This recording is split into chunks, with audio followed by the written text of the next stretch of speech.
We're here with Susan Watson, registered dietitian at the Real Canadian Superstore on St. Anne's, getting some tips on how to incorporate more healthy choices into your next grocery shopping excursion.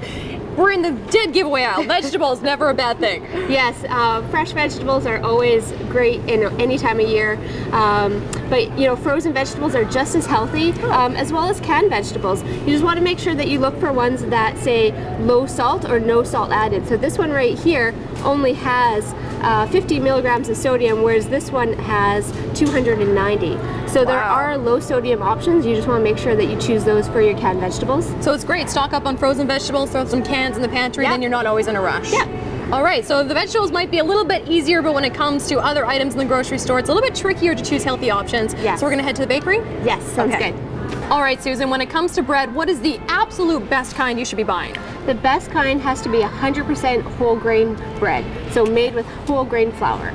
Okay, so how do you know if that's a whole grain bread or not? Usually on the front of the label it'll say 100% whole grain, but you can also look in the nutrition label under the ingredients and it will say made with 100% whole grain flour. Okay, so look for 100% whole grain. And now serving size is also important when it comes to bread. Yes, some breads on the nutrition label it'll say per 1 slice, or some will say per 2 slices. So if you're only having 1 slice, you want to make sure that you're comparing the nutrition label properly.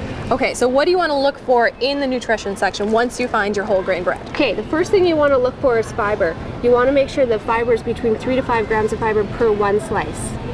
Okay. Yes, you also want to make sure that the sugar is less than 8 grams. So this one's 2 grams, which is very good.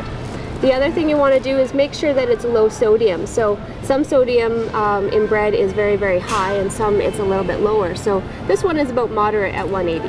All right, we're down in the yogurt aisle now, and number one thing you want to look for is sugar content? When it comes to yogurt, yes, because some of them are flavored and can be up to 20 grams of sugar per or third of a cup, and then some could be close to 5 grams. And so, 20 is way too many. Yeah, because 25 grams is really what we should be having for the entire day. Whoa! 25 to 35. So at 20 grams, you've got most of your daily intake in just your serving of yogurt. What about when it comes to the regular yogurt versus the fat-free? Okay, some of the yogurts are, you know, 0 fat, 0 calories, fat-free, but they are tending to be high in sugar because they have to have something to give it flavor. So it may be 0 fat, but it might be high in sugar. So you want to take a look at that and make sure it's low too. So anything less than 8 to 10 grams is low in sugar. Oh, interesting. Yeah. Something to pay attention to. Yeah, definitely. All right. So we saw really easy ways just to swap out some items for better ones that are a little bit healthier. Yes. So when it comes to making these changes, what are some of the biggest tips?